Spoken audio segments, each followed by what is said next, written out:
Hello everyone, आज हम करेंगे क्लास 12th फिजिक्स के यूनिट करंट इलेक्ट्रिसिटी का टॉपिक किरचॉफ्स लॉ। देखो, किरचॉफ्स के दो लॉ हैं। फर्स्ट लॉ जो है उसका नाम है किरचॉफ्स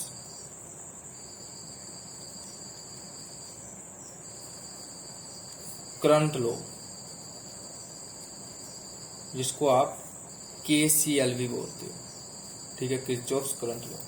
देखो, इसके अकॉर्डिंग किरचॉफ्स करंट लॉ में क्या बोलता है। जैसे फॉर एग्जांपल मान लो आपके पास एक जंक्शन पॉइंट है। ठीक है, तो जंक्शन पॉइंट में हमने मान लिया दो रास्ते हैं। ठीक है, ये मैंने दो रास्ते कंसीडर कर लिए।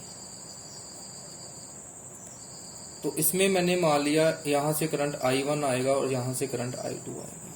ठीक है, और तीन रास्ते मैंने बना दिए जहां से करंट जो है वो एग्जिट करेगा। ये दो रास्ते, यहां से करंट जो है एंटर कर रहा है और जहां से करंट जो है एग्जिट कर रहा है।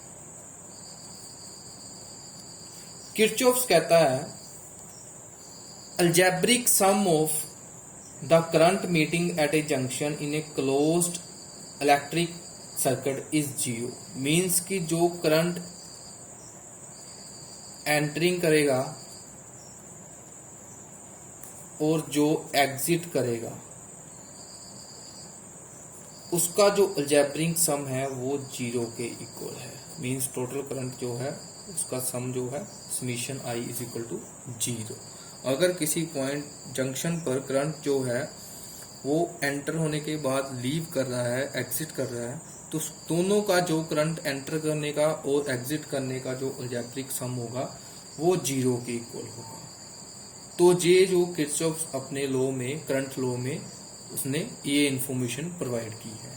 ठीक है, जो करंट एंटर करेगा उसको आप पॉजिटिव के साथ मेंशन करेंगे साइन कन्वेंशन में, और जो करंट आपको एग्जिट होगा वो उस करंट को आप नेगेटिव साइन के साथ डिनोट करेंगे। ठीक है, जैसे for example I1 plus I2 positive आएगा और जो बाकी हैं वो नेगेटिव आएंगे। ठीक है, I3, I4 और I5। तो इनका जो अलजेब्रिक सम है वो जीरो के इक्वल होगा टोटल करंट की। ठीक है, ये किरचॉफ्स ने अपने करंट लॉ में इंफॉर्मेशन दी। ऐसी किरचॉफ्स का सेकंड लॉ है जो कि है किरचॉफ्स वोल्टेज लॉ। इसमें बोलता है किरचॉफ्स वोल्टेज लॉ में the algebraic sum of all the potential drops and EMFs along any closed path in an electrical network is always zero. Means कि जो पोटेंशियल ड्रॉप है सर्किट में, किसी close circuit में, और EMF का जो अलजेब्रिक सम है वो किसके इक्वल है, जो पोटेंशियल चेंज होगा पूरे सर्किट में, और चेंज आप लिखेंगे EMF प्लस पोटेंशियल ड्रॉप, तो उसको मैंने डेल्टा V के साथ नोट किया। वो अलजेब्रिक सम जो होगा दोनों का वो जीरो के इक्वल होगा। ठीक है, मींस कि उसका अलजेब्रिक सम जीरो होगा। इसको आप अप्लाई कैसे करेंगे सर्किट में वो हम देखते हैं। तो सबसे पहले मैं आपको एक सर्किट जो है वो ड्रा कर बताता हूं। ये मैंने एक सर्किट ड्रॉ कर दिया, क्लोज सर्किट। ये सेल लगाया मैंने E1 और ये दूसरा सेल E2। करंट जो फ्लो कर रहा है उसकी जो डायरेक्शन मैंने मेंशन कर दी है। यहाँ से करंट I1 होगा और यहाँ से I1 प्लस I2, और इस डायरेक्शन में होगा I2 और इस डायरेक्शन में जो होगा I1 करंट होगा। ठीक है, तो अब इसको अगर मैंने यहाँ पर किरचॉफ्स वोल्टेज लॉ लगाना है, मीन्स कि मैंने वोल्टेज का पोटेंशियल ड्रॉप और ईएमएफ का अलजेब्रिक सम करना, तो वहां पर मैं किरचॉफ वोल्टेज लॉ लगाऊंगा। तो मैंने दो लूप्स कर ली अलग अलग, मींस एक तो मैंने ये लूप कर ली अलग ए बी सी ए, और दूसरी लूप जो मैंने फर्स्ट लूप कर ली, और दूसरी लूप जो है वो है ए सी डी ए, ये हमारी सेकंड लूप है। मैंने इन सर्किट को डिवाइड कर दिया दो लूप में, ठीक है। तो आप अब जब किरचॉफ लॉ लगाएंगे तो आपके साथ कुछ मैं डिस्कस करना चाहता हूं पॉइंट। सबसे पहला पॉइंट जो है वो डिस्कस करूंगा, अगर मान लीजिए आप लूप में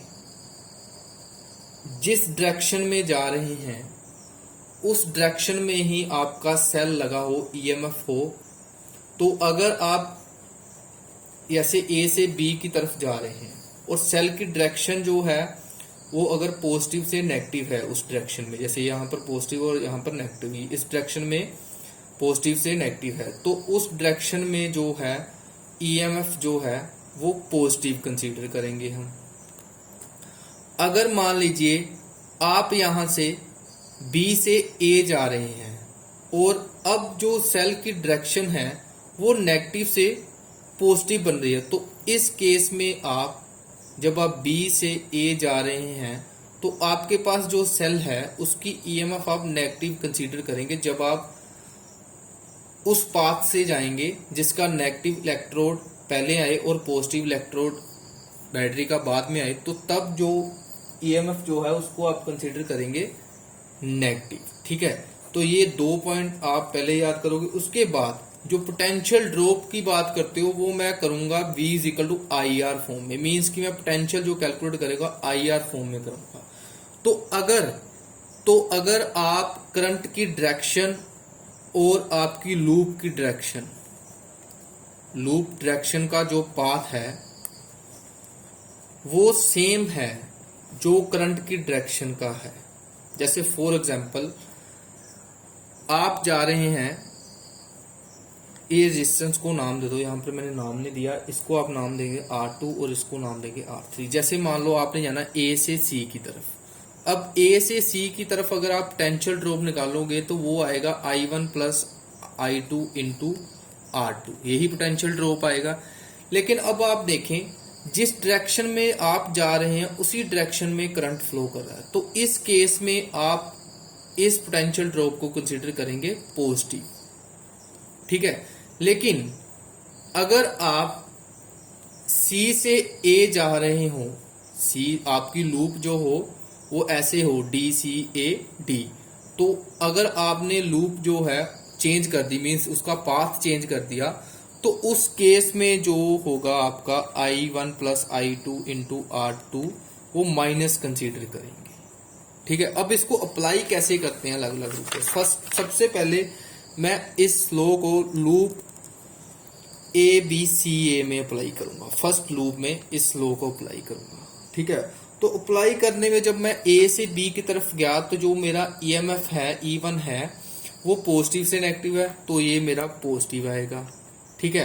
फिर जब मैं A से B जा रहा हूं तो रास्ते में जो करंट है उसकी डायरेक्शन मेरी ऑपोजिट है, और रेजिस्टेंस और करंट को आप जब मल्टीप्लाई कराएंगे तो वो नेगेटिव आएगी, क्योंकि करंट जो है ऑपोजिट है, इसलिए I1 R1 जो है वो नेगेटिव आएगा। ऐसे मैं B से C और C से जब A की तरफ गया तो जो करंट है वो फिर से ऑपोजिट है, इसलिए I1 plus I2 into R2 जो पोटेंशियल ड्रॉप है जो बनेगा इससे वो भी नेगेटिव कंसीडर करूंगा, और इन सब का जो अलजेब्रिक सम है वो 0 के इक्वल है।